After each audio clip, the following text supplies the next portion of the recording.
Welcome to the Saints Martini, a cocktails and conversation podcast with your hosts, the Saint and the Halo, Warren and Irish.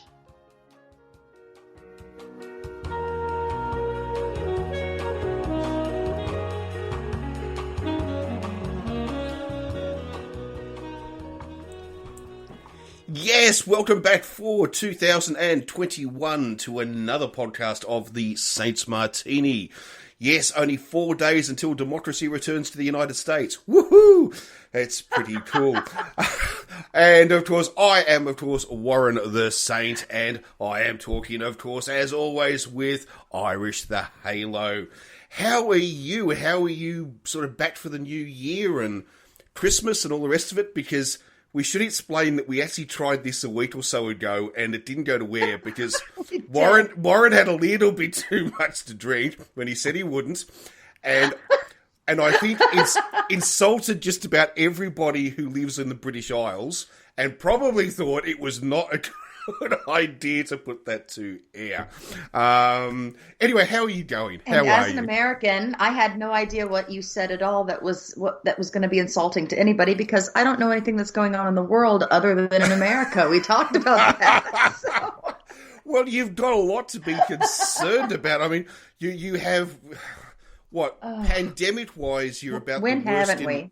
You're about the worst in the world, I think. Democracy-wise, you're not doing too well. Your president just tried to hold a coup. Fuck, that's something we're going to talk about. Yeah. Yes, but anyway, I'm getting ready in 4 days. I'll be wearing my aviator shades, and it's got to be something to look forward to. Surely that's got to be something to look forward to. Well, yeah, I think we're all looking forward to maybe a few moments where we can actually breathe without having to worry about what kind of catastrophe is taking place or what's being grifted out and sold out from underneath us as Americans. But, I think right now it's more moments of high tension than we've seen in a while. And again, for those that called me an alarmist when I worried about him doing this kind of thing, ta-da. I don't know what to say. And the worst part about it is we're finding out that it seems members of Congress may have had a hand in helping these people who had an armed insurrection in our capital and were literally there with the intent to kidnap and murder people like Mike Pence and Nancy Pelosi and others. Yes, it seems. Yeah, the calls are coming from inside the house. It is, isn't it? Get out, trace the call. Yeah. But it's also kind of like Donald Trump decided he'd fire on Fort Sumter. It's kind of the same thing, isn't it? Really. It was his declaration that fuck democracy. I'm just going to stay here and I'll get my minions to overthrow, kill, kidnap, whatever it takes, so I can stay. That's pretty amazing. I mean, has that ever happened in the United States before, other than kind of the Civil War? No, I don't believe so. I mean, there's no time that I believe that anybody has come in armed like that into the Capitol. I think, except in the War of 1812, I think was the last time that happened. But that was kind of the British. Be wrong. Well, that was the British and Canadian governments. It was a little bit different. I mean, it wasn't your own president trying. Well, to I mean, just of anybody come. No. I don't believe we've ever really had that. Okay. Yeah. This is. And it's always beyond the pale. Everything he's done, it's always unprecedented, and those words kind of have lost all meaning. This has been leading up to this forever, though, and anybody who didn't see it coming had their head in the sand. I mean, we have people now in our Congress that have been elected that have 14 arrests on a rap sheet or something, and they're members of QAnon, and they gave tours to members of the same group of people that went in with the armed insurrection the very next day, gave them tours of the Capitol. These are now members of Congress. because the Capitol's closed to public tours. So in order for these people to go through and get the information they got and detailed schematics of the Capitol and what was in it, they had to go with somebody who was in Congress. They had to be brought in by a member of Congress. We have had panic buttons that have been found to have been ripped right out by the wires in representatives' offices. I mean, some real deep shit's going on here. And the only thing I can say is that with Trump being where he is and all the things he's done and all of the people that have been supporting him, all of this stuff has kind of led up to these moments where we are really peeling back the layers of how disgusting and broken a lot of the shit in our government is and in our country. I mean, I think we all know these people have been there the whole time, but it's like lifting the rock and seeing all the little bugs fly all around and crawl around. We're seeing them now. Well, yes, more so than we used to. And here's the other thing too: if you use the logic which has always been preached by Osama bin Trump, Donald Trump. I just call him by his new name. Because, I mean, let's face it, Trump is now the official leader of the American terrorist organization, whatever you want to call it, QAnon, whatever it wants to be called. He is the leader. Well, he is their emperor god. True. Yeah. So basically, they call him an emperor god. Was it how do you pronounce it? Mar-a-Lago, his property. Mar-a-Lago. Mar-a-Lago. That's basically just the new caves in Afghanistan. That's where he hides out, and he sends his minions out to try to overthrow the American government. I mean, all we need now is he's just got to grow a beard, and he'll be, set, basically. So, well, let's just hope he ends up the same way. So, well, yes, that'd be I'd like interesting, to see him wouldn't out it? The same way as him. Just Biden. Dumped in the ocean. There you go. Joe Biden sends in SEAL Team 6 to take out Donald Trump. Yeah, that'd be interesting.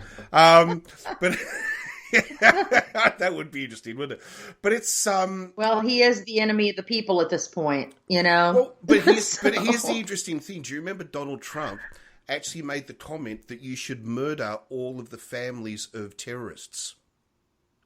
So this is really interesting. Yeah. So by Trump's and his he doesn't see himself as a terrorist. Yeah, but it's interesting what that means is that all followers of Trump, all supporters of Trump, are saying that their families should be murdered and they're okay with it, which is really interesting. Well, but see, Warren, they won't recognize themselves as terrorists. The only people who are terrorists are people who disagree with them, and then they also have, their imaginary boogeymen like Antifa, which is not a thing. It's an ideology. It's an idea. It's, but they want to make that the boogeyman because everybody else is the bad guy, but they're not. They're the real patriots. Don't you know that? That's what they believe. That's right. And they're all brainwashed. because getting rid of elections and installing one-party states is true democracy. Don't people understand this? Single-party states is democracy. Well, ask China. Just ask China. I love the fact that Trump wants to emulate China. And his supporters. Well, they want to emulate China. It's fucking fascinating. Well, they love authoritarians. And they love to watch authoritarians oppress other people. Not them. Because if they're on the side of the authoritarian, then they're going to be one of those that's not oppressed. But they sure love to see others be oppressed by authoritarians. It's the same concept of people all over the globe who support dictators and fascists. Yes. It's disgusting.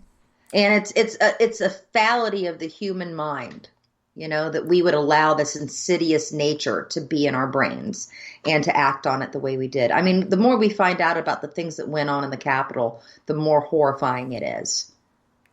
There was some really disgusting things. They tried to take a gun from a Capitol police officer there out of his holster, and they were shouting, "Kill him with his own gun! Kill him with his own gun!"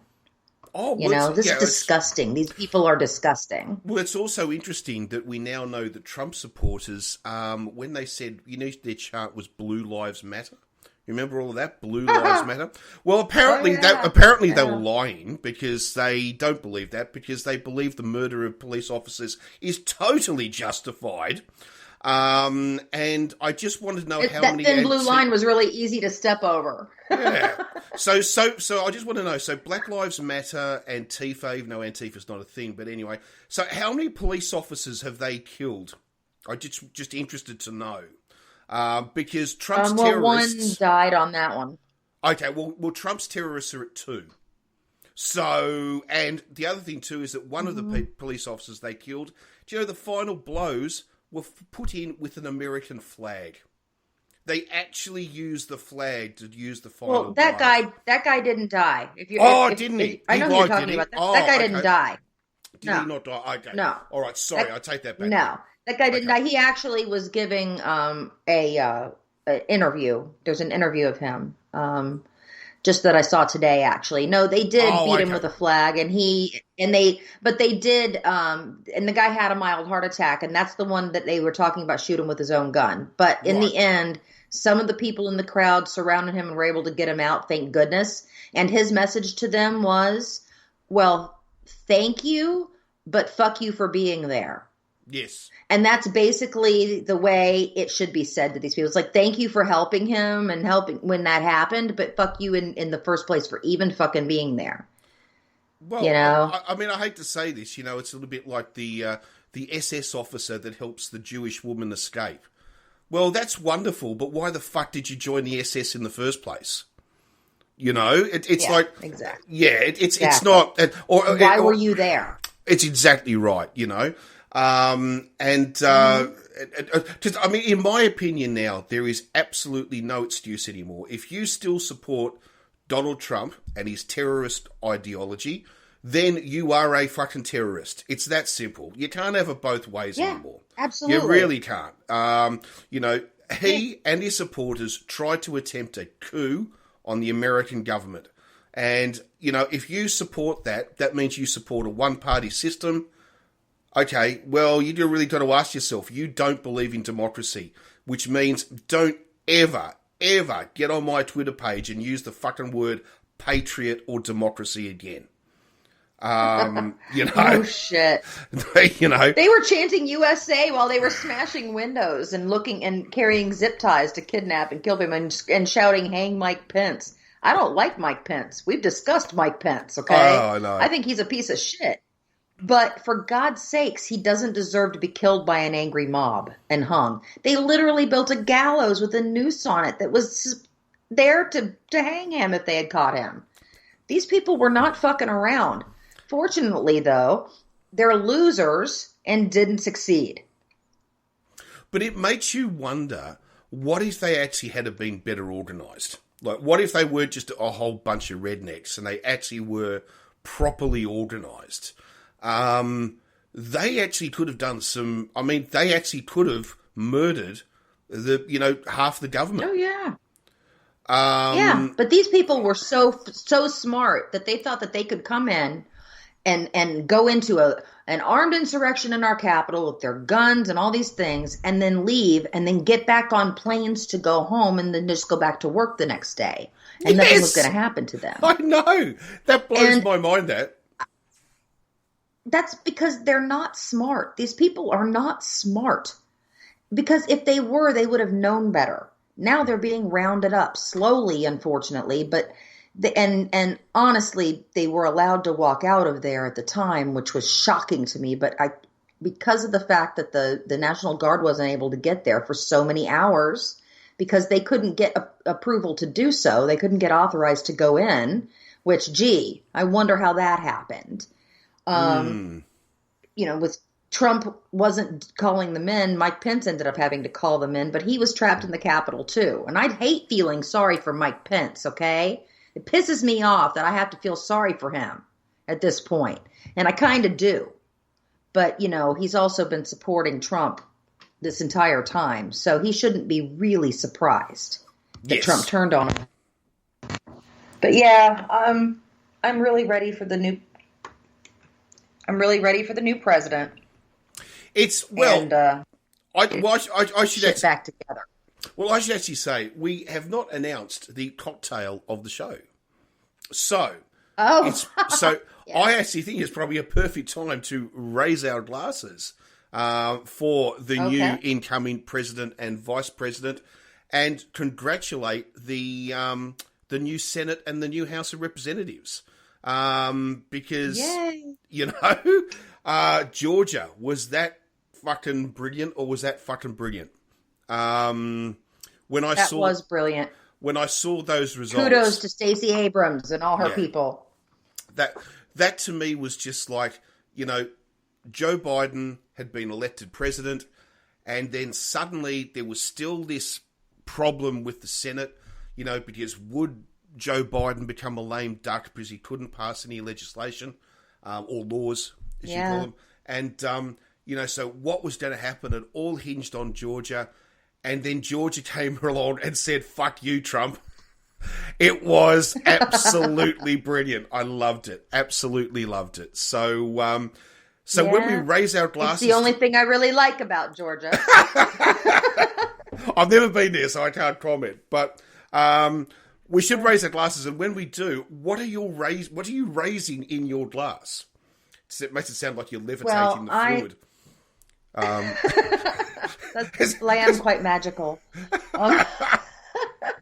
It's like an episode of Red Dwarf where they drink psychic wine and you have to will the wine into your mouth from the glass. It's fucking hilarious. What the fuck? Yeah. Well, they have antimatter chopsticks where a bit like in Ghostbusters, you can't cross the streams, so they have to pick up the food by remote control with these antimatter chopsticks, and then the wine is psychic, so it sits in the glass and you have to will it into your mouth. Oh, it's one of the funniest scenes you've ever seen. God, yeah. Red Dwarf. I have not seen that. Oh, okay, well, I'm gonna British comedies. I'm gonna have to look for that somewhere. I do like British comedies. I am drinking Captain Morgan's spiced rum this evening. That's what I'm drinking. Excellent. Well, I am drinking a single malt Speyside whiskey.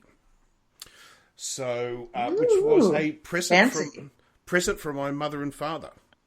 Because I saw them. I saw them the other day, so it was a bit of a late Christmas present, and So yes, I mean, I don't actually like Speyside. It's my least favourite region of Scottish whiskies, but still, it's the thought that counts. So it's the thought that counts. It is. So yes.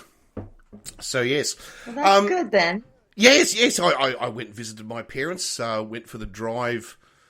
God, they live about 2 hours, away from me in another town. If I've got to go through another city before I even get to the town. So I think that's the perfect distance to live away from your parents. It's not too close for them to pop over, but it's not so far. You can't go visit them once in a while. This is true. They can't just turn up on the doorstep because it's a 2.5 hour trip, Yeah. So that, yes, that does make life a lot easier. But, so I drove down there, but it was very interesting because, I went down there and, because we were talking because the mask restrictions are coming off on Monday. You're so lucky. Well, the mask restrictions had gone, and then they brought them back for 2 weeks because 8 people got corona. So they brought the compulsory mask back again.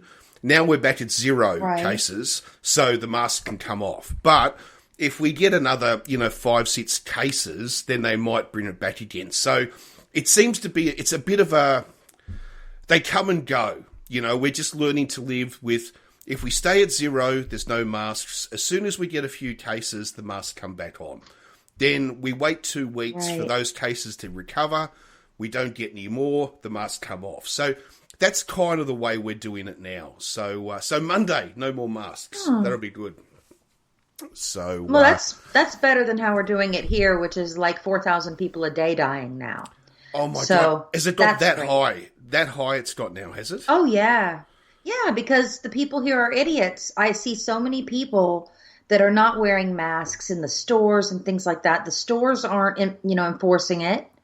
You go out in public, people aren't wearing them. because they think I'm not sick, why should I wear them? And because we have a bunch of our politicians that reinforce that kind of ignorance, it's really getting worse and worse. And then over the holidays, of course, everybody just went wherever the hell they wanted. I mean, people with any brains didn't, of course, but a lot of people did. And it's shocking to me that at this point, people still don't get that this is going to continue on the longer, the more they just ignore what we're supposed to be doing. You know, I get so disillusioned with people's intelligence that in society in general, and we have to live together, but it's hard to live with stupid people. I'm sorry. We're trying to live in a society here. We all have to make, some concessions at this point, but some people just feel like they're too good for that, or they don't believe in it. Therefore they don't have to participate. And it's infuriating. Well, I would be fascinated to know, in fact, I'm just going to look it up now. What was the daily death rate during the Second World War? Like the average? So, hang on. Oh, God, I don't know. We've surpassed it. We've surpassed our deadliest day on American soil during the Civil War. I think the Battle of Antietam. Yes. We've surpassed that at this point. In one day, just from death from the coronavirus. It's ridiculous. Okay, here we go. It's not like this isn't controllable. You guys have proved that it really is. If people actually just do something. Yes, if you don't believe that you can beat coronavirus, and if you don't believe that lockdowns and mask wearing and all that sort of stuff works, ask an Australian or a New Zealander, and we'll tell you how to do it. So, both of our countries are literally living at zero cases. I mean, we still get cases. I mean, like Australia, like we will still get some cases, like they will pop up. We'll get a little spike. But when we get what we call a cluster spike, it's not 20,000 people or something.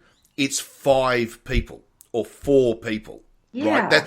That will puts us into panic mode when we get that. So, but then we immediately do something about it. And we're on top of it. Now, here you go. During the Second World War, this is America. So this is America compared to America, all right? So how many did you say are dying per day at the moment in America? What, about 4,000? Oh, right around 4,000 people a day. All right, here we go. During the Second World War, so that's from when the United States entered, so the very end of 1941 through to 1945, an average of 220 American service personnel died per day. Okay, 220 compared to 4,000. That was the Second World War, right? Yeah, we're having more than a 9/11 every day. Yeah, that blows my. I don't know what to say. But maybe it's also just I'm an Australian and we look at that and we sort of go, like, we just shake our heads, like, we're just not understanding. But clearly to so many Americans, it doesn't seem to matter. Oh, it matters, but so many people here are so freaking brainwashed that they don't believe that it's really happening. I still have family members that don't believe this is really happening. One of them is a freaking nurse. I mean, how are you a nurse and you don't understand the concept behind what a virus is? They think it's just like the flu. I don't see the flu killing that many people in our country at this point. And back when the Spanish flu happened, at least people wore the fucking masks. Okay? I mean, I don't understand how we could be smarter in 1918 than we are now. It's just dumb. Well, it's interesting. I'm tired of ranting about that because it's so frustrating. I think it's because people didn't treat diseases politically, right? Where now, for some unknown reason, and maybe this is a Trump thing. I really think that. I mean, I believe that if, let's say, George W. Bush had been president, or let's say Biden had been president, or let's say Clinton had been elected, or even let's just say, for argument's sake, that I know you don't like them, but Ted Cruz or Marco Rubio had become president in 2016, right? Just for argument's sake, right? I still do not believe you would have they still would have said it's real and taken it seriously. I think the only reason that they went on board the terrorist Trump train, where saying that it's not real, don't worry about it, was because that was Trump's point of view. I think if Trump had been out of this situation, I don't think they would have done it. I don't know. That's just my opinion. We'll never know, though, of course. We'll never know. The problem, Trump isn't... He's just a symptom of what was already here. I mean, Ted Cruz is a dominionist. Those people are crazy religious, evangelical, like end times kind of people. They literally want us to have a government that is run by their religious beliefs. Yes. And I don't trust that. I don't know enough about him to believe or trust that he would do the right thing, because even through all of this, he hasn't. Trump called his wife ugly and accused his father of killing JFK or being involved in that. And he still just kowtowed to him. And look, Marco Rubio is about as sharp as a pile of wet tissue, okay? The man is a lump of nothing. All right? He's one of my senators, and I just think there's nothing to him. It's disgusting. Yeah. Okay, so... And I've used that word a lot today, but I'm literally disgusted by the things going on in our country. So, and the people running it. So I wait with really just bated breath for this new administration to come in, and hopefully slowly we can start to undo some of the damage that has been done. But I fear it's going to take decades. And now that all of this, really crazy group of people who are supporting Trump and that ideology behind him have really come out in the open, we really have a whole lot of work to do, which we already had a whole lot of work to do. Okay, we had a whole lot of work to do on racial issues and all kinds of things, and the income gap and all of these things. But man, right now the house is on fire, and we better put it out. Yes. Because they are a real danger to this experiment that we have going on in this country. We're young here. We're a lot younger than a lot of other countries. We think we know everything, and it's turning out just like a lot of young people find out when they go out on their own and try to do things their own way and find out that it's not as easy as they thought. It's not as easy as we thought. We are precariously positioned right now to lose our democracy and to lose everything this nation has ever stood for, as flawed as it has been throughout history. We should only be building on the good things, but we are building on bad things over and over again, and it's really distressing to see. Look, I've got my fingers crossed. I'm even hoping in 2024, because do we kind of agree that Joe Biden won't run for re-election? Or do you reckon he's already said he's not going to. I think Kamala will run after him, and hopefully she'll be elected. Well, I'm hoping for a dream team, and I don't really know if you agree with my thoughts on this dream team or not, which would be... Now, I always pronounce her name wrong, and I'm really sorry if it's not Camilla, it's Kamala Harris. It's Kamala. Kamala. Yes, I know Kamala. Kamala Harris. And is it Mike Buttigieg? Oh, God. Buttigieg. Buttigieg. Or is it Pete Buttigieg? Yeah, it's Edge. That's how you say it. Edge. The one, is the ex-Afghanistan veteran. Is that the one I'm thinking of? But he's only ever been a mayor. I think he needs to do more before he becomes anything else. I really would like to see him run for Senate or something like that. Okay, so you think he needs a few more years yet in office? He was the mayor of a town, not even a really big one. Right. Okay, and I understand he had some issues, and he has some talents, but I think he needs to work up a little bit with a little bit more experience before he's ready to be the second highest position within our government. I would like to see him serve more here. Okay. In office before he does that. I mean, as long as she does a good job, I'm really hoping that the Democrats don't challenge Kamala in 2024, because I would love to see her move on to be president. Yeah, I don't think I believe they won't challenge her. I believe that things will be going along in a way where there may be somebody that runs against her in the primary, but I don't think it's going to be anything big, to be honest, if that's the case. But I don't think Biden's going to be in office more than one term. So, and because I think it's because he won't want to run for more than one term. Yes. Well, but we'll see. Yeah. We'll see. I mean, who knows? I mean, look, who knows? Yeah, who knows? But it'd be interesting to see anyway. One thing I was fascinated to actually see, and that was that, after Trump's terrorist attack, now that the National Guard have been deployed out, obviously, throughout the Capitol for the inauguration, because obviously the government is terrified that Trump's terrorists will attempt another terrorist attack. Nancy Pelosi actually went outside, and she actually handed or showed a challenge coin to the National Guard.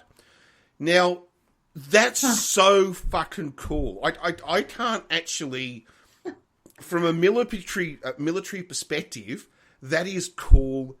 That's ice cool, right? That is ice cool.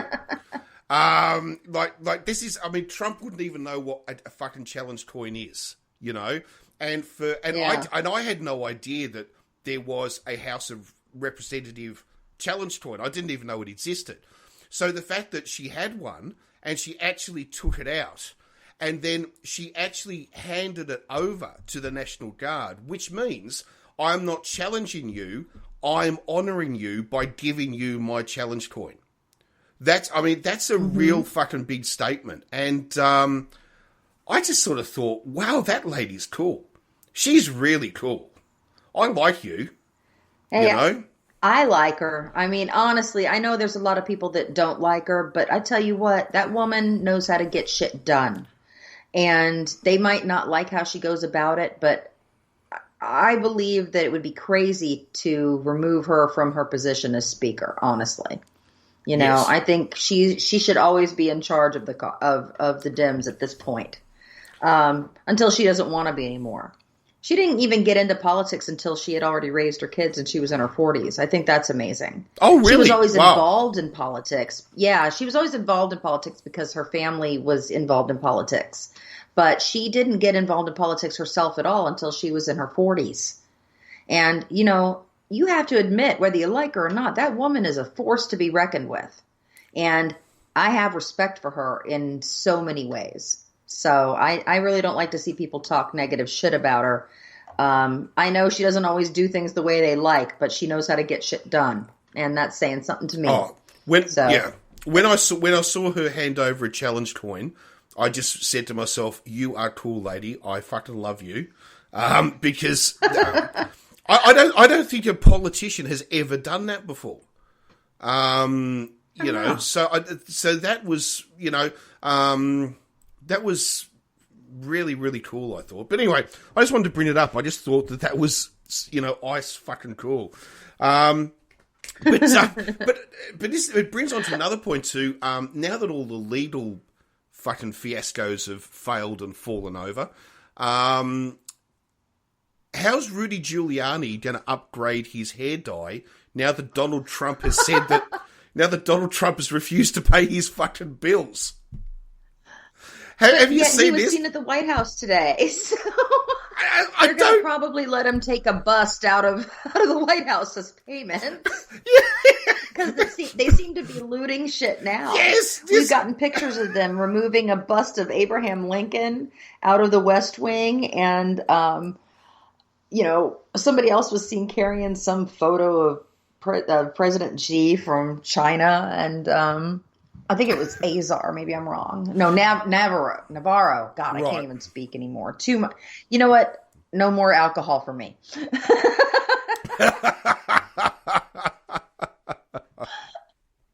Uh-oh.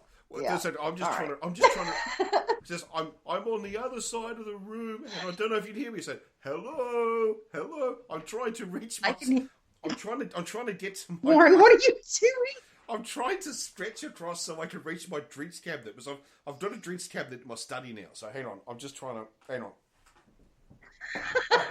There we go. Hang on, I'm back. All right. You never left. You didn't. I know. It's a good mic, man. Yeah, obviously. I decided that I've come to this realization in my life that it's not a realization. It's just that I don't know if I'm in my 50s now, and I kind of like things the way they are, and I realize that because I live in a 2-story house, and when I'm downstairs socializing or something like that, I love to have my martinis. But when I'm upstairs, which is where my study is, I like to sit back in my leather armchair in my study, surrounded by my, man toys. And I like to drink scotch. Okay. So I decided, just put a drinks cabinet with scotch in the study. Right? I may as well just keep my scotch in the study. You don't have to go downstairs. I don't have to go downstairs, right? So that's what I've done. I put a little drink shelf up in the study so I can keep my scotch in the study. But I'm not gonna have too much, because otherwise I don't want to do what I did last week. So sorry, England. Well, they never heard it, so I kind of got away with it. I didn't think you were so bad, but I'm not going to say what I said, but anyway. Yeah, don't, because then we won't be able to then say we'll this have one to do either. the So same. I don't. Yeah, it'll be like one of those. Don't do it. Recurring nightmares, which just keeps happening every week. Hey, listen, we all get our mulligans, okay? I had one once too. I said, you better not post that episode. Well, I've actually kept both episodes. So for God's sake. So people know is that my one and your one, they exist, right? Because I always thought we could actually chop bits out and do after dark, the best of when people drink too much. Oh, and actually, God. But then again, I thought it'd be too difficult. It'd take a while because I'd have to work out what you could air and what you couldn't air, and and all the rest of it. So they're probably actually deleted. I feel like now I'm worried that you're gonna blackmail me with that one later. No. They're probably actually I probably can't access them anyway. It's probably too long ago, because I've got a feeling there's actually a limit on how far I can go back with storage anyway. So I haven't God. I haven't actually checked to see if they're even still there. I know that our host only holds stuff for so long before they delete it. So yours just happened 2 weeks ago. So you're going to hold me hostage. Yours. I don't have access to that. My God, what are you doing? You have all the power of the recording equipment. I have the power. I have the power. I'm just here with my little microphone and headphones. Oh, dearie. Where were we? I was talking about my study. Oh, I got a picture of Bill Murray done up as Steve Zissou, from The Life Aquatic, and I got it off eBay, and I had to frame it and put it up on my on the wall of the study. So that was very good. But oh my God, horrible news though. I mean, I know that America had a an attempted coup by the terrorist Trump, but really horrible news from the other week. We lost another Sheena. What? Tanya Roberts. Oh yeah, Tanya Roberts. Yeah. That was really, really, what can you say? That was, and the fact too that we had this idea that, did she die or didn't she die? Like, we had 24 hours of conflicting stories, and which was all a bit weird. It was really sad actually.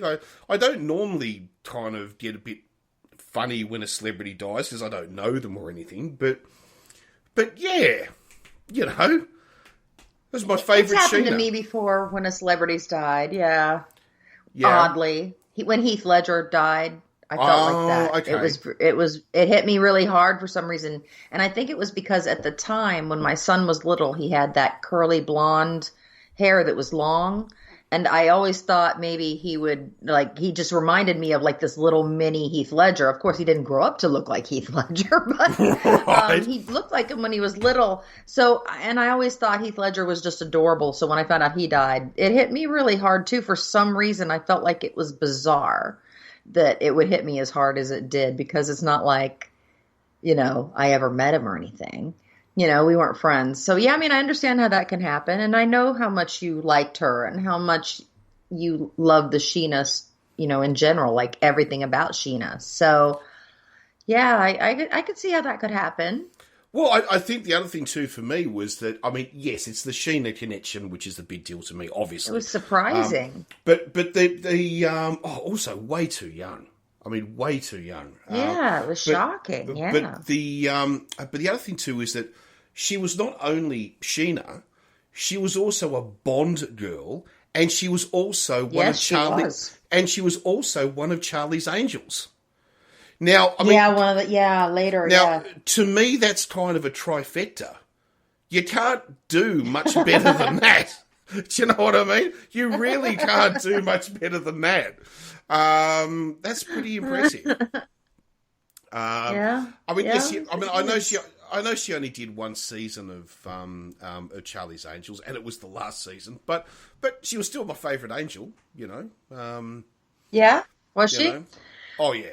I always when my friends and I would play Charlie's Angels when we were little girls, I was always Jacqueline Smith's character. Oh, always. Okay. Okay.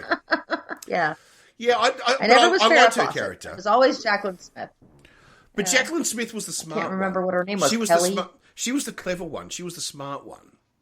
Well, there was the one with the short kind of bowl haircut. Too. So, yeah, I don't know. Yeah. I can't remember now. It's been so long, but I do remember I was always Jacqueline Smith. Oh, Jacqueline Smith. Oh, sorry. Sorry, no, I'm thinking, no. The one, no, that's the really clever one is the one. You're thinking of the one with the shorter hair. Yeah, sorry. Yeah. Jacqueline Smith. Oh, no, Jacqueline Smith was the really hot one. I thought so. It's a girl, Yeah. I even asked. I thought, I gotta be her. Yes. It's even, down with little girls, even as you get older, it's you either want to be the hot girls or you want to do the hot girls. Sometimes it's both. That was the whole thing with Xena. Women either wanted to be her or do her. There were no other options. So, I suppose kind of thing. Well, James Bond's a bit the same. I would argue. Yeah. James Bond's the same, there are certain characters in our lives that I think are a bit like that. Yeah, I can see definitely. that. Yeah, definitely. What did you see the latest? Not the 1990s or was it early thousands Charlie's Angels movies? But the very latest Charlie's Angels movie reboot. I did. Yeah, what did you think of it with the idea that Bosley's a code name rather than a person and stuff? I mean, what did you think of all that? I thought it was an interesting take on the whole thing. I thought it was more exciting and less campy than the ones that had been done just a little earlier with Drew Barrymore and Lucy Liu and those girls. I thought it was a little more hardcore. I enjoyed it. I liked them, and I hope they do some more. And I liked having Patrick Smith in there, and then you thought he was going to be the bad guy, and then he wasn't the bad. Just like the whole way they did it was good. So I don't know. I enjoyed it. It doesn't take a lot to entertain me with a film. It doesn't have to be an amazing film. It just has to keep me entertained for me to like it. Well, I watched it, and everyone I knew sort of said, "Oh, it's so bad. It's so bad." And it's like, why? I don't understand why they're saying it's so bad. It's a fun, light-hearted adventure flick. I don't know what. Yeah, that's all it was. And I don't know how you can rate that as being, oh, it's so bad. It's like, I don't... I've got a theory, and one of my theories is it's always men that say, oh, it's so bad. I don't know if you've ever noticed that. And it's always in these movies where there's large female casts. It's always, oh, it's so bad. Well, there's many men that can't take that. Well, they don't like it. Yeah, they don't like to see it. I do wonder whether there's a lot of that in there, you know. It's some, yeah. Yeah, I don't know. Have you seen the new Wonder Woman 1984? I have not seen it yet. It's something I have not sat down and watched, even though I have access to it. So It's something I'll watch pretty soon. Have you watched it? No, and I'm really excited to because I loved the first one. Absolutely adored the first. Although there was one little problem I had with it, and that was that, you know, Wonder Woman fought the Nazis, and we all know that, and that was cool. But, you know, in this time they made it the First World War, and the Germans in 1914 were not Nazis, you know, and I kind of think the movie didn't quite... I had a slight problem with that. But other than that, I loved the film. I thought it was absolutely fantastic. Absolutely fantastic. I thought it was the best of the DC films for sure that had been made up to that point. I've never been a fan of DC films. I think they lack a lot of the story and stuff like that really makes Marvel films great. Mm-hmm. But I really, really loved Wonder Woman. There were moments in it I didn't love. I didn't love the fact that she and Steve had to have sex with each other because I thought that was just thrown in there to have a romance thing when I felt like it wasn't totally necessary to the story. And I really hate to see romances thrown into storylines. And I know it was in the comics, but I felt like it kind of diminished her as a character within the story itself. So I wish they hadn't have had to go that route just to get the story done. But overall, it was the best of the DC films that they had made up to that point. I'm curious to see with this one, although the reviews have not been great. But again, like you said, a lot of times people will say it was terrible, but as long as it entertained me, I'm good with the film. So it doesn't have to be a masterpiece. It doesn't have to be an Oscar winner for me to enjoy it. Yes, you know? Yes. Not every book has to be written by Tolstoy. You know. Yeah, exactly. Yes, and sometimes I think people are far too judgmental on all that sort of stuff. There's nothing wrong with having... I mean, you look at a TV show, like, what was it, from the late 70s, early 80s, The Love Boat, okay, which was... Now, that show, I mean, it was terrible TV. But but I loved to watch it as a kid. Everybody loved it. Afterwards. I freaking loved The Love Boat. I thought it was fantastic. And I was a boy and I still loved it. You know what I mean? Even as a young boy, I loved it. So, you know, TV doesn't have to be, or movies. Yeah, there's nothing wrong. It's a little bit like nobody can say the Fast and the Furious franchise is highbrow movie making. But people love them and they make money. You know, because sometimes it's fun just to, well, I was about to say go to a cinema. That's not necessarily the way people do things anymore, but hopefully we'll go back to that. But the idea that you can just shut your mind off for 2 hours or an hour and a half and just have some fun, you know, just have some fun. Go somewhere else for a bit. Yeah, that's why I would never condemn films like that, because it's like, you know, I mean, yeah, look, I think they're a joke. I mean, I still love the fact that, you know, Vin Diesel is about the only man who takes Fast and the Furious seriously anymore. But it's, you know, but it's like, and you know, I mean, he's that whole character that he plays with the, you know, the mumble growl and the, you know, hello, my family, and all this sort of stuff. You know, but it's like, but they're still fun. I still love them. You know, absolutely love them. Yeah. You know? I mean, they jumped Lamborghinis from one fucking skyscraper to another skyscraper to try to get the car onto the ground. I mean, you know, you can't fucking beat that. As Honest Trailers, you know, sort of said, I can't wait for Fast and Furious 9, where they go to outer space. You know, where are they going to go next? You know? I love Honest Trailers. I have so to admit, I've never even watched one Fast and the Furious film. Not even one. Haven't you? Haven't you? Not my even God. one. No, Okay. no, Warren, I have not. I was. I don't know why. I just haven't. I don't know. I just loved. I think it was Fast and Furious. Fast and Furious 6, the one that was set in London. I absolutely adored it because my car was in the fucking show. One of the cars they used was my car, and I can actually say my car was in Fast and the Furious. So I think that's kind of pretty cool, when you can say that. But you're so funny. Oh, dearie me. Dearie me. Actually, talking about TV, has there been anything on TV or streaming sort of at the moment that you've become addicted to? I know you were mentioning a British show before, and I think also Star Trek. You've fallen quite in love with Netflix's Discovery. Is that right? Star Trek Discovery? Well, that's on CBS Plus, actually. Okay, so CBS on Star Trek Discovery. But yeah, I did not start watching that show until it was already like 2 seasons in, and caught up on it, and then waited for the next season, and then that happened, and then we've just finished another season. And yeah, I admit I am completely addicted to Star Trek Discovery. I love the cast.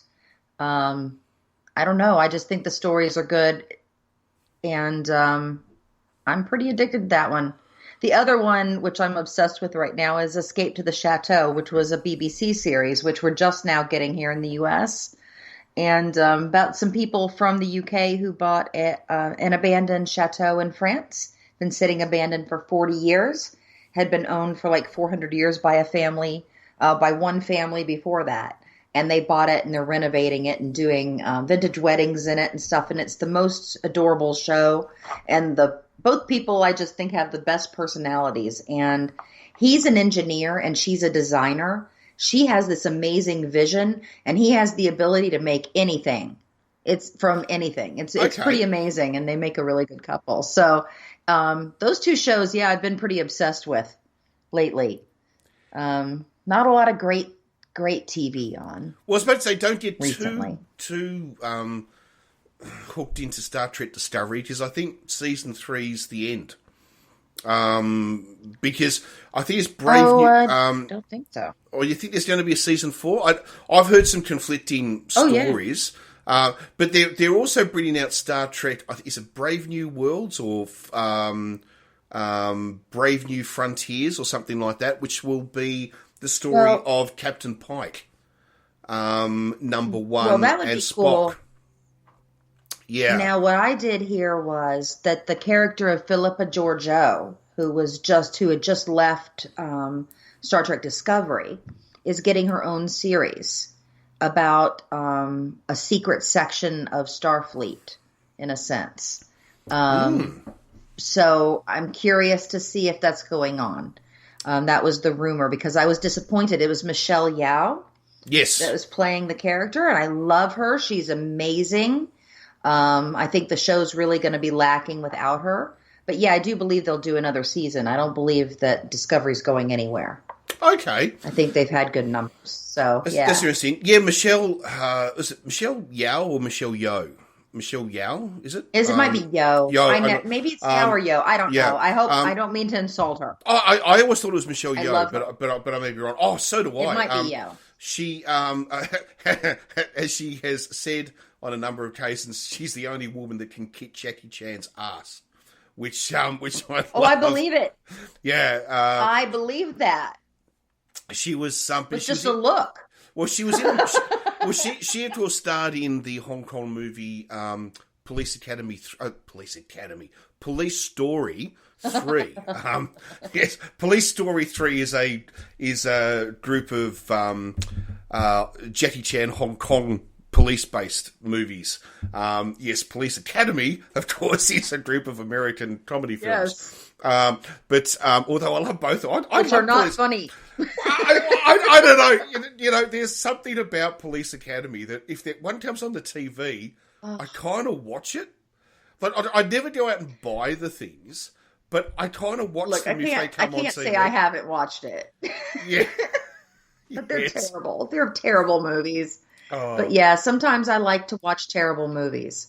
Well, I have a wide variety of tastes, and that includes some terrible things. I'm sorry. It does. We'll definitely look up Police Story 1, 2, and 3 with Jackie Chan, because Michelle Yeoh is... because you got to remember, these were made pre-1997, so it's before Hong Kong. It's when Hong Kong was still British rather than Chinese. And because Police Story 3, because Jackie Chan plays a Hong Kong police inspector, and Michelle Yeoh plays a Chinese police officer. And there's a great... And in Police Story 3, these criminals have stolen all of this gold or something, and they're trying to get it back. And it's typical Jackie Chan. It's like, don't let the story get in the way of a good stunt. But I think Police Story 3 was like made in 1995 or something like that. And there's a great scene at the very end where Jackie Chan actually gets the money so he can give it to Hong Kong rather than China. And, of course, Michelle Yeoh's all pissed off, but she believes the money should go to China. And he says, what are you worried about? You're going to get it in 2 years' time anyway. Which I thought was... And it turned out that was true. Which I thought was an interesting little statement in 1995. Yeah, you're going to get it in 2 years anyway. So... Yes. It's... Oh, God, I love a Jackie Chan film, though. Jackie Chan movies. Oh, yeah, just, there's some... Although, I've never been a huge fan of his, like, American-made films. I like his Chinese-made films, but, I was never a fan of Rush Hour and, what were the other ones he made? Well, I like Shanghai Nights. I still like to watch that one with Owen Wilson. Yeah. When that one comes on, I still probably watch it every time. I just think the thing I love about the Chinese... If I see it's on. Right, okay. It's your police academy. But it's... Basically, yes. But I think the thing I love about his Chinese... Well, originally his Hong Kong movies, now obviously just Chinese movies, is that he controls them. Like he... directs them, produces them, and everything like that. So it's very much his vision rather than him just acting in them. So I think that's one reason why I like them. I do know that there were two Jackie Chan movies which were actually filmed in Australia. I think First Strike and another one. I can't remember its name. And the only reason he filmed them in Australia was because his parents were living in Australia at the time. And so he decided, I'm going to come and visit my parents, may as well make a film. And he made 2 films in Australia. Jeez. Just because his parents were living here at the time. Well, if you're going to be there, you might as well get some work done, right? Yeah, I remember we went to watch some of the filming. Give him some time to spend with his parents.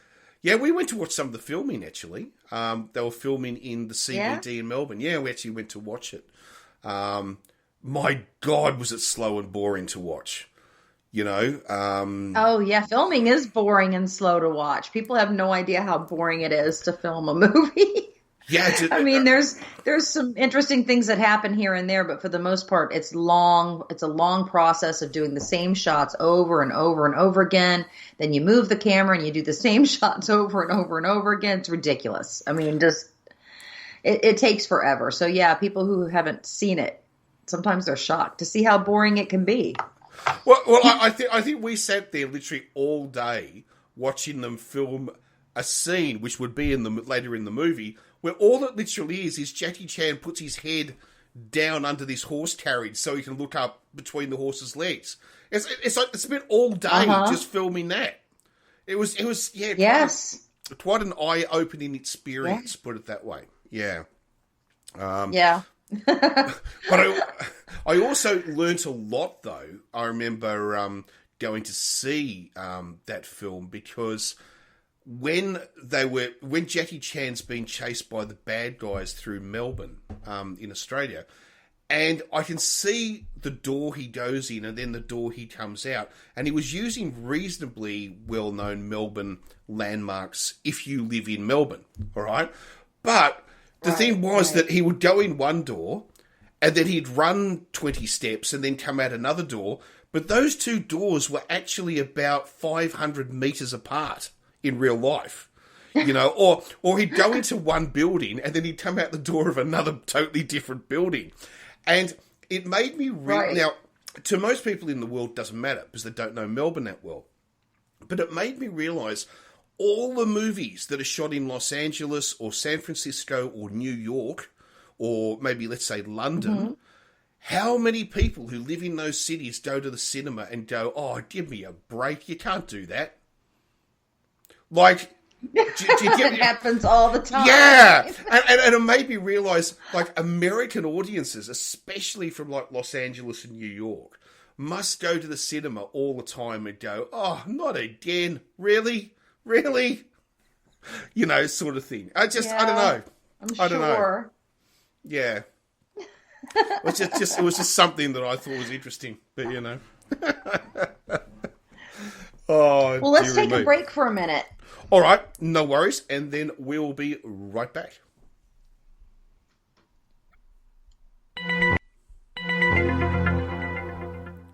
And we are back. Of course, the first podcast of the Saints Martini for 2021. Of course, definitely not sponsored by Rudy Giuliani's hair dye. We only deal with products that work. Should we bring it up? Just, I mean, ew. What the? I mean, I don't think it all happened when we weren't really podcasting. But it's like, I mean, one, he ends up at the Four Seasons Tire and fucking Suspension Centre or something. It was landscaping. Four Seasons Landscaping, which is next door to a fucking a fucking pornography shop or something.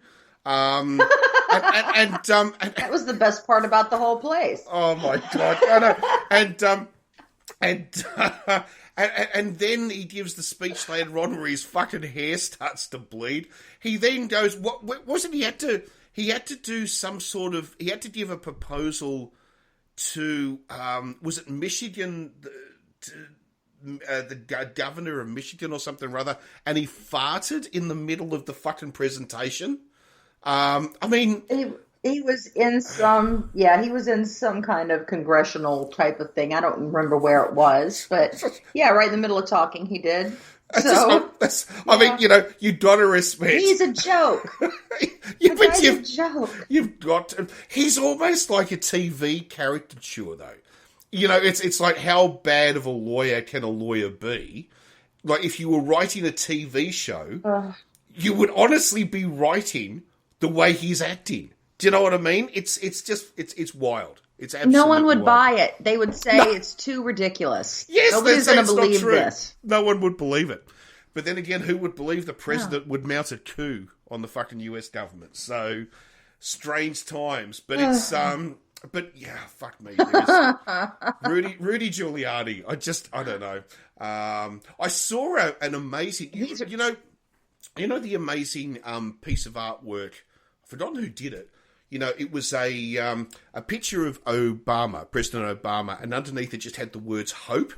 Do you remember that very famous piece of artwork? Right.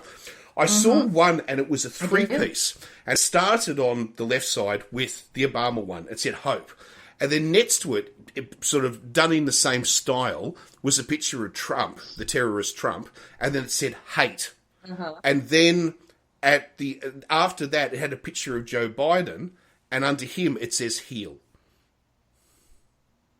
Well, let's hope. Yeah, I thought that was interesting. You know, I thought that was interesting. I just want one day or more. I'd like more, but I would be happy with just one day where we didn't have to worry about what our president was doing. I would like to not have to think about it for one day. Well, at least he's Great. not on Twitter anymore. He's not on Facebook anymore. He can't go on Instagram. YouTube, I believe, has taken down his channel. And also, what is it? What's this quite extreme right wing Twitter equivalent that a lot of Trumpists Parler, where all the terrorists are going. Yeah. And now I believe that Well, they're gone now. It's gone now, which means they're now gone. they're now using the same fucking network, which apparently is used by Al Qaeda. Wow. So Trumpists They're using Gab, and they're being pushed to the dark web in a sense. Yeah. So they're basically using the same fucking systems that fucking Al Qaeda used. Just think about that for a moment. Yeah. So, but the thing, I suppose, for us normal people, not the ones who support terrorism, like Trump supporters do, is that right. We don't have to hear from the fucking moron anymore. Like, our lives are not going to be dominated by him, sort of threatening to declare war on somebody or having an argument with a fucking 14-year-old girl on Twitter or, whatever the fucking lunatic shit that he gets up to. It won't be there anymore. And we can just try to get on with our fucking lives. That'll be nice. You know what I mean? That'll be really nice. Yeah, it will be. But, I just think we've got a lot more to deal with these people that are being brought to the surface. And I really don't think that he's going to go away just because he's out of the White House. I mean, I know he's humiliated, but he needs that adulation, and I think he's going to continue on somehow to try to get it. To me, that means ginning up more and more of these people. And now, because of things like him being pushed off of Twitter, and which, look, I get it and I agree with, the guy is just a menace. But with Parler being closed and all those things being closed, now they're being pushed, like I said, deeper and deeper in. So it's going to be harder to monitor them. It's going to be harder to know what they're talking about or what they're planning or doing. So I think we have to be a little bit careful about how we're dealing with these people too, because they're not going away just because Trump's out of office. And we have to remember that we're going to have to deal with them. Well, I think you're right, because, especially listening to the way I'm talking at the moment, I am treating it a bit as a joke. I was like, Trump's terrorist, blah, blah, blah. That's all very like me sort of saying fuck you to them. But at the same time, we're forgetting terrorism is terrorism. Terrorists want to kill people. There's nothing to joke about when it comes to that. And if that's where Trump's people are at, that is fucking frightening. That is actually really frightening. It is frightening. Yeah. We've got people in our own towns here going into Walmarts and attacking people verbally and screaming at them because they're wearing masks and things and going into public places and doing that. We just don't know at one point when is one of these people going to actually snap, and they're leading, revolts in many places in our country. So, it is really scary. I don't know how to kind of wrap my head around how scary it is, honestly. My anxiety has been through the roof. Not quite as much since the beginning of December, but I've been pretty stressed out all year and probably for the last 4 years. So it sure will be nice to not have to feel that way constantly eventually. Yes. Yes. It ages you. There was I think we've all probably aged a lot. More than a year. I might have told this joke before. I don't know. There is a great line in MASH. I know you were never a great fan of the show, but I love MASH. I thought you didn't like it. Sorry. Sorry. No. I don't know where you got that idea. Oh, I'm really sorry. I thought for some unknown reason I thought you didn't like it. I grew up watching MASH. I love it. Oh, fuck me. I publicly apologise. I'm really sorry. I don't know I'm where not offended because you thought I didn't like it, but I did. I don't know where I got that idea from. I'm so sorry about that. I seriously do apologise. There's nothing to apologize. There is a great line in, and I know this is at the time when MASH became a drama rather than a comedy, especially in the last several seasons. But it's on all the directing. Basically, I know they let the actors fucking direct it, and it became a drama. Even Jamie Farr was bloody directing episodes in the end. You know, I mean, nothing against Jamie Farr, but yeah, it's quite interesting. But in the very final, in the movie, MASH, Goodbye, Farewell, Amen. That the movie which. Yeah. I think there's only been 2 television events that they say, I'm not talking about like the assassination of Kennedy or something like that, but there's only been 2 television shows that has ever kind of stopped a nation, and in America. And one was obviously the final episode of Seinfeld, and the other was the telly movie of MASH, Goodbye, Farewell, Amen. They basically stopped a nation. Everyone wanted to stay home to watch it. There's a great line in that when they're going home, and I think it's B.J. Honeycutt, Captain Honeycutt, and he's saying to Captain Mulcahy, the priest, and he says, "I don't really know." This is like Honeycutt. He says, "I don't really know how I'm ever going to explain to my daughter what a war was like what this was like." And Mulcahy just looks at him and he sort of says, "I don't know, but all I can tell you is when our time comes and we are confronted with St. Peter, and if they say that you may have to go to hell, you can look him in the eye and say, 'I don't think so, I've already served my time.'" Now, I'm kind of paraphrasing that a little bit. It was written and acted so much fucking better. But it's one of those lines that has always stuck in my mind as, I love that writing. I love that fucking writing. Right. And I can't do it justice because I'm an idiot. But great writing. It's... The writing can make or break a show, that's for sure. That and the acting. Audiences will be forgiving of a lot of things, but not those things. Well, the other thing too is that I think Alan Alda is probably, although Gregory Peck is up there, but Alan Alda is probably my favourite American actor of all time. I don't. He is my. Anything with Alan Alda, I will watch. I just adore the man, and it's not just his acting. I just adore the man in real life, what he stands for, what he believes. I just think he's one of the really great people. Wasn't he in that movie, Same Time Next Year? Was that the one? Yes, he was. Yeah, I remember seeing that when I was young. Yeah. He was really good in that too. He's a good actor. Film. Yeah, I admit that. He's somebody who has that kind of persona that you trust when he speaks, which is interesting. And I love the way.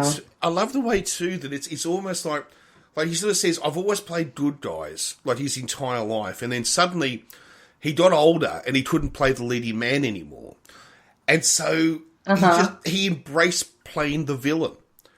He absolutely adores it now. Because he says, "I'm actually having more fun now than I did then." Because I can have much fun. Playing the villain's so much fun. Yeah. I think playing a straight character that's good is fine, and it's if you want to be an actor, that's fine.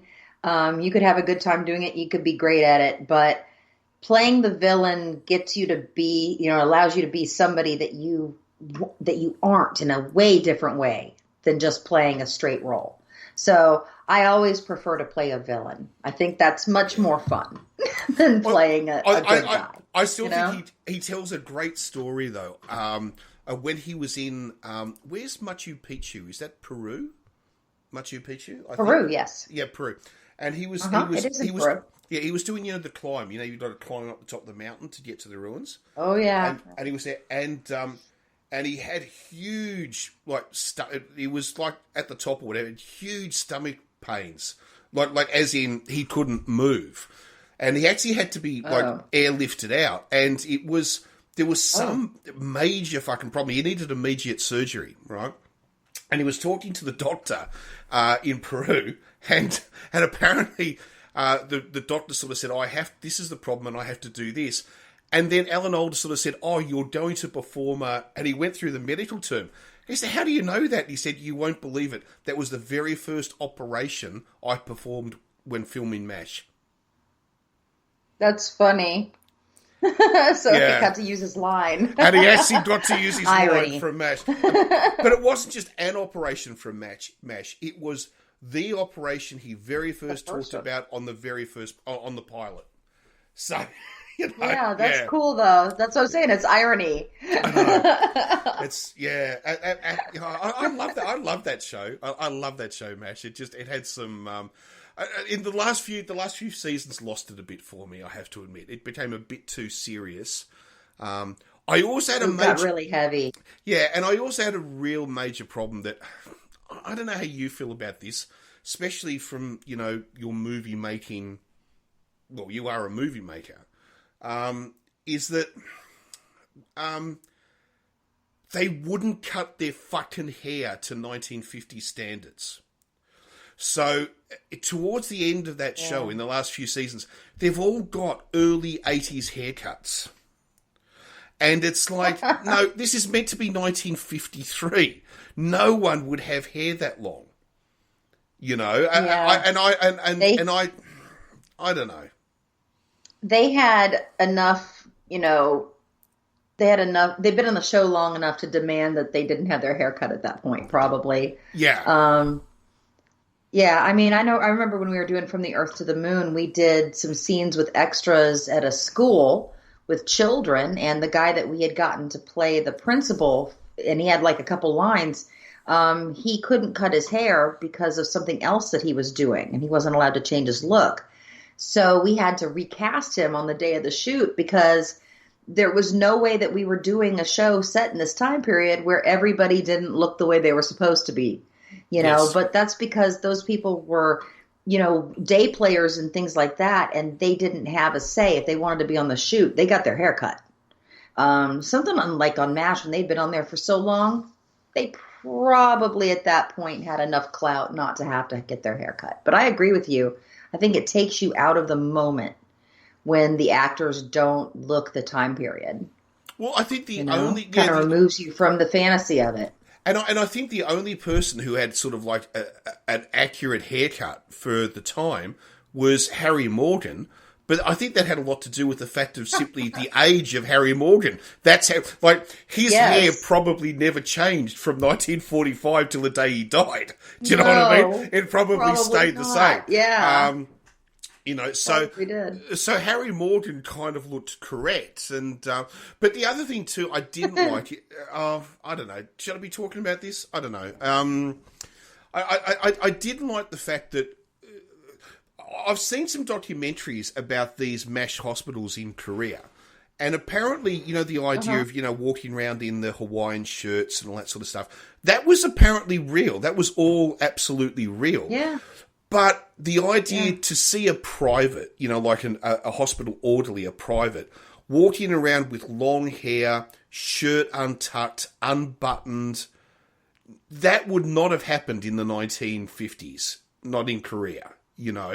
That's kind of like, I don't know. It's almost like an Apocalypse Now take on Korea.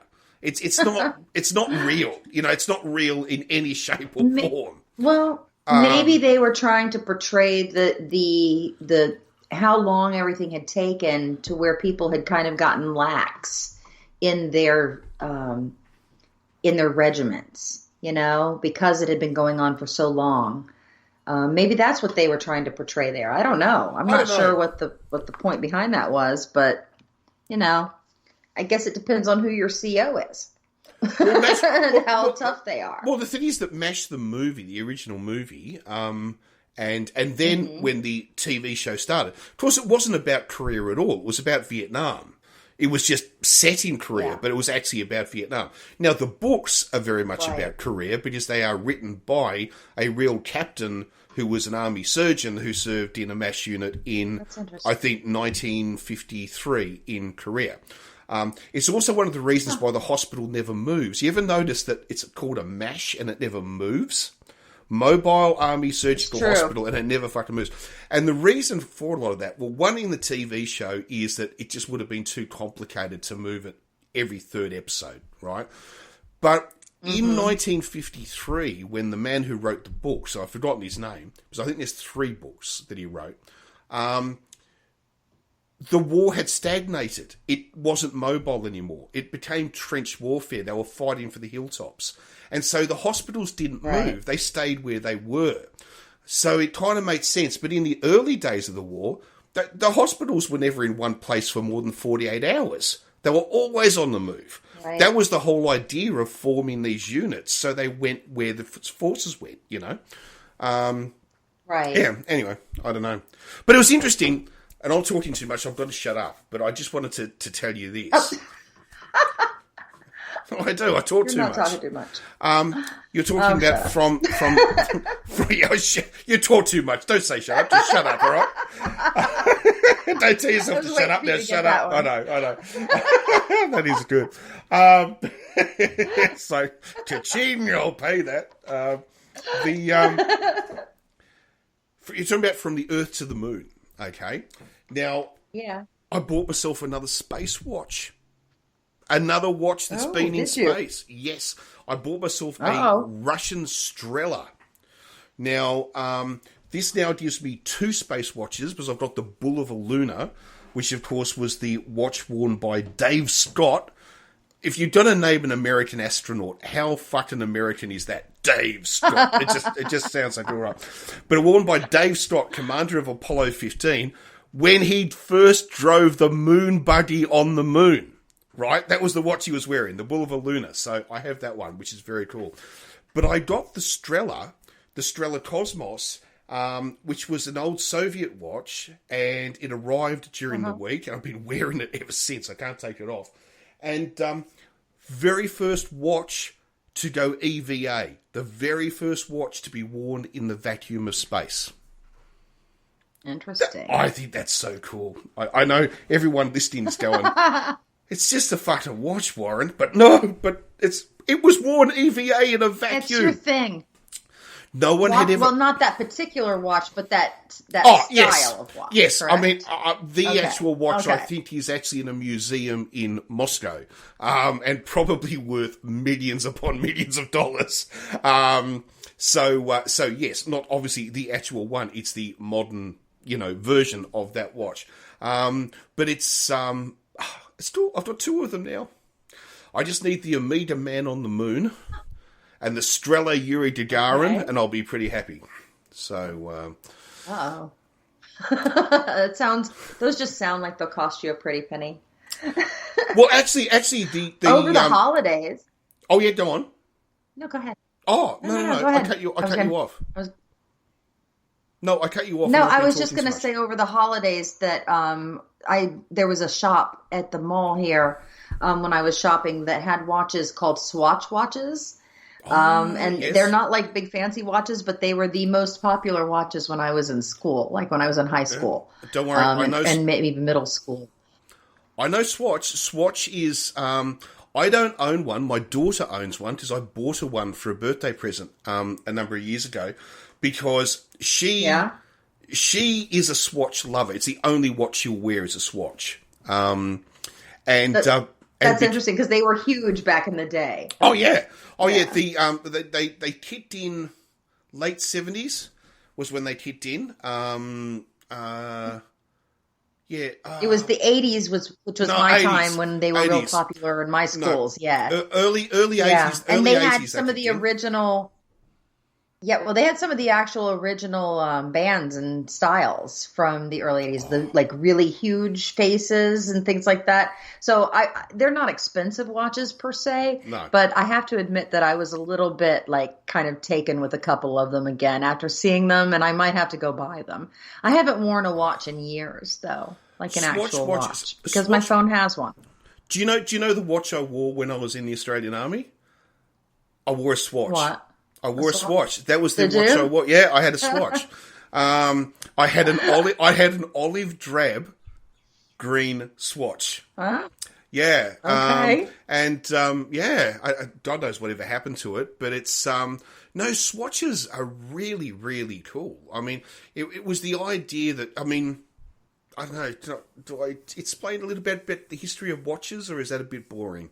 It's a bit boring, isn't it? Well, if you want to, but I was just excited to see this store in general because I hadn't seen a Swatch watch in decades. So Yes. I was like, I saw it pop up and I was like, wow, that's crazy. Well, I do have one of their, because when swatches were so popular, and it was all part of what was called the quartz crisis, which was when we realized how to make a quartz watch work, an electronic watch really work. Well, they could sell them dirt cheap, and they were super reliable, super accurate. Who was going to buy a mechanical watch? You know, there was 5 times the price, Right. So, and it was called the quartz crisis because a lot of companies, like Amiga and a whole heap of other ones, their bats were against the wall. Were they going to survive?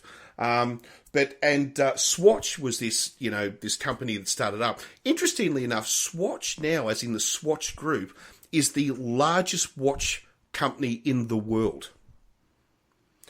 Because they own... would not have guessed. Well, they own Hamilton, the big American watch company. They own Amiga. Amiga is owned by Swatch. Oh. And if you buy a Swiss mechanical watch today, the chances are it will have what's called an ETA movement, an ETA automatic movement in it. That movement is owned by Swatch. So, even here's the thing: if you buy a Tudor is basically an entry level Rolex that has a Swatch movement inside it. It's an ETA movement that's owned by Swatch.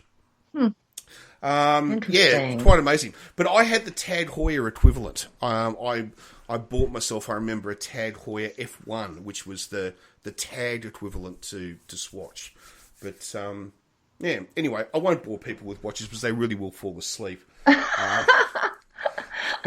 Well, I have to say I do want to get a couple of the new Swatches that are out there. The new old ones, I guess. But you can get collectible ones, just like they produce one for every Olympic Games. They produce special event ones. They have they will invite artists to design ones, and they will do runs of ones designed by specific artists and so forth. You could spend a lifetime collecting just Swatch watches. I could spend a lifetime collecting a lot of things. And if I had my druthers, I'd have rooms full of mismatched teacups and saucers, but because I'm obsessed with them. But I don't allow myself to do that because that would be stupid.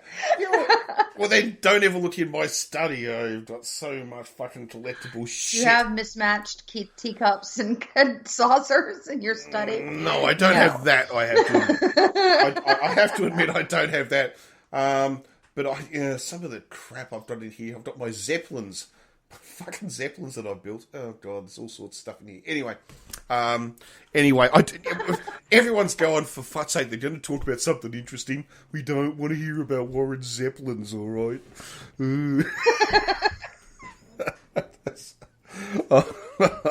Oh dear. What do we have interesting to talk about? I don't know. Well, we've talked about the insurrection here. That's pretty much all that's going on in the U.S. It has. It's dominated the news everywhere, actually. Do you think, I suppose we've been a bit lighthearted for a while, do you think that something serious will happen on the 6th? Or do you think, I was about to say, let's say the government, because technically the president isn't actually the government. I mean, the House of Representatives is the government, isn't it? So do you think that the government has this under control? Or not? The House of Representatives is really like 1/4 of our government in a sense. Because the Senate is the other side of that, and then the executive branch, and then our legislative. So, I mean, we have a broad scope of things, but What was your question again? I don't know, because I've had too much to drink. No, See what happens? Right. Do you think that the 6th will be okay, or do you think Inauguration Day all hell is going to break loose? Yeah. Like I don't pipe think all bombs hell's going to going. break loose. I'm not going to say nothing's going to happen because these people are crazy. But Yeah. I do think with the new presence of the National Guard and the fences and things like that, it's a bit of a deterrent.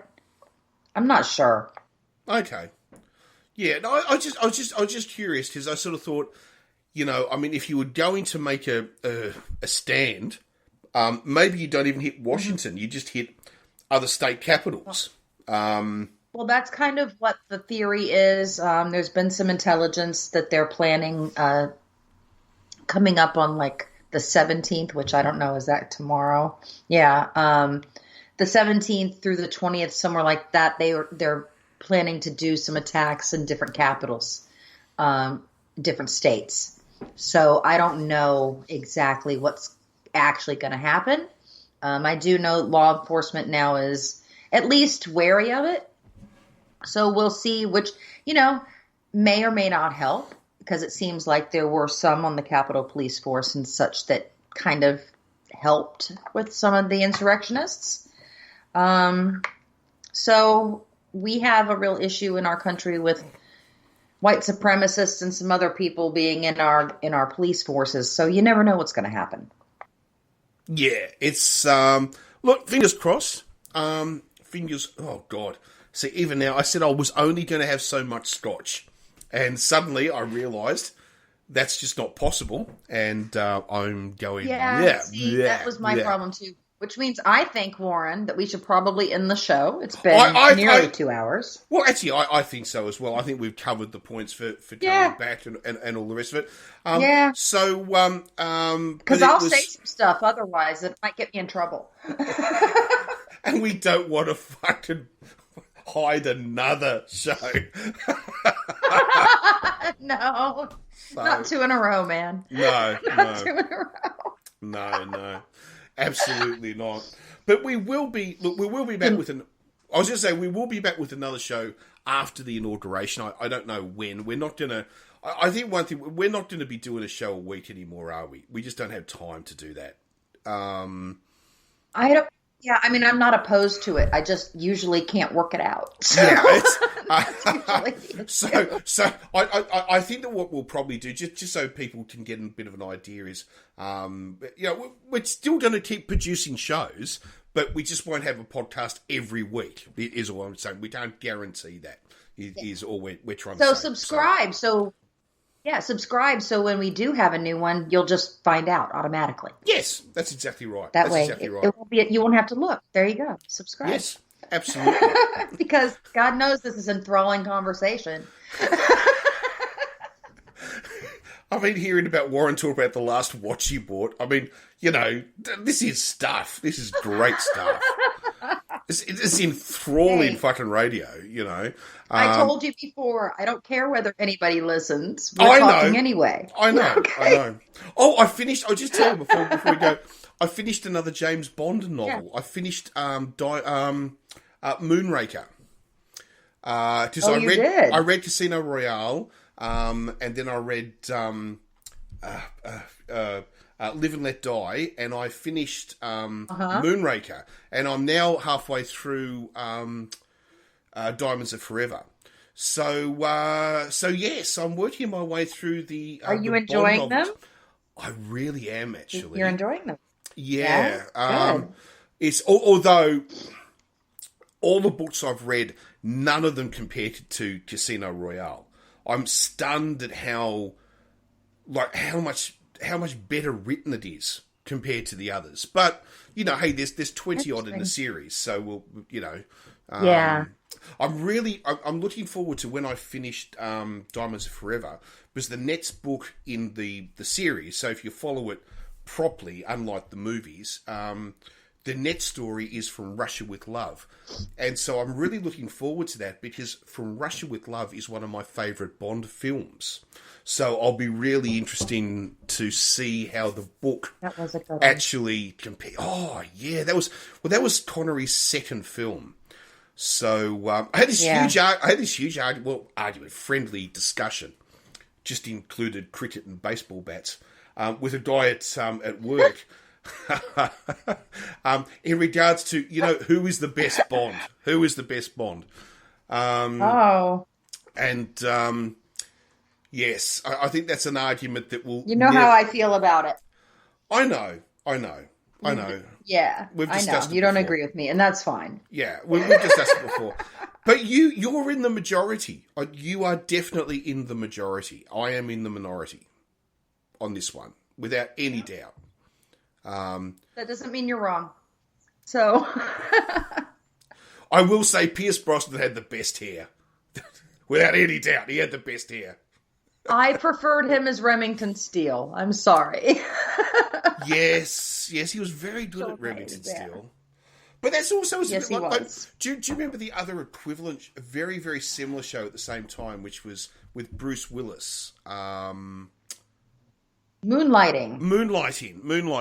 And but Bruce Willis's character was never that suave in Moonlighting. He wasn't. He was quite As rough. He wasn't like Remington Yeah. Steele. But the reason why I brought it up is that what the fuck happened to Bruce Willis? He used to be so cool. What the fuck happened to him? Now he's like this fucking.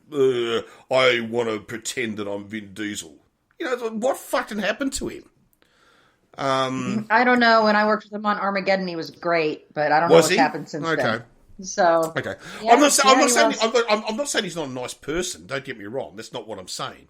I'm just saying the way he projects himself. It's like, I loved him. Like Die Hard, when he did that original Die Hard movie, he was fucking everybody's hero. And now he's kind of like, I don't know. Just I don't know. Anyway, I don't know. I liked him in Reds and Reds too. So. Oh, okay. Yeah, there you go. Oh, there you go. Yeah. Yeah. I don't know. I like him still. Maybe I don't know. I'll just fucking get myself in trouble if I keep talking, so it's probably a good time to You don't have to agree with me. It's not required. You can have a different opinion. That's perfectly fine. I still remember when I think I've told this story before. When I got married, my father sort of said, son, with his British accent, which I can't do. He's like, son, I'll give you one piece of advice. From this day on, you will never be right again. It's true. It's true, and you should have just accepted that. I know. I know. Dearie me. All right. Well, is there anything else we need to... Let's talk about... say? No, I think not this week, but we will... No. I'll try to keep my eyes open for something interesting happening in our country here to talk about next time. I don't think it'll be too hard. Well, there'll be plenty going on. Well, okay, when is inauguration? Is it Tuesday or Wednesday? Wednesday, I believe the 6th. I think that's Wednesday. Okay. Yeah. So, so it'll be interesting. That will be interesting. And, yes. And remember, that's a day before there than it is here. So I know. It'll be the 7th before there where you live. I got a photo I remember from one of my friends on election day, like your election day. And they sort of said, so do we find out who wins today? I said, no, tomorrow. They said, but isn't it and I said, no, we're a day ahead now. We're a day ahead. Goes, a day ahead. Yeah, I forgot about that. Oh, yeah. All right. So, in the words of the two Ronnies, it's a goodbye from me, and it's a goodbye from him. I don't even know why I said that. That was the Scotch talking, I think. It's like Mr. That's why we're ending the show now. Oh, it's like Mr. Leahy and the Trailer Park Boys. It's not me, Randy, talking. It's the liquor. It's the liquor. Listen to the liquor, Randy. Listen to the liquor. If you've ever watched the Pet Shop Boys, the Trailer Park Boys, you'll know what I'm talking about. No, it's a completely different show. Yes, it's the Pet Shop Boys. Yes. Listen, yes, West End Girls. Oh, dear Neil Tennant. God, I really go off now. Anyway, all right. Thanks for listening. We'll be back soon. Okay, guys, bye. Bye. Cheers, guys.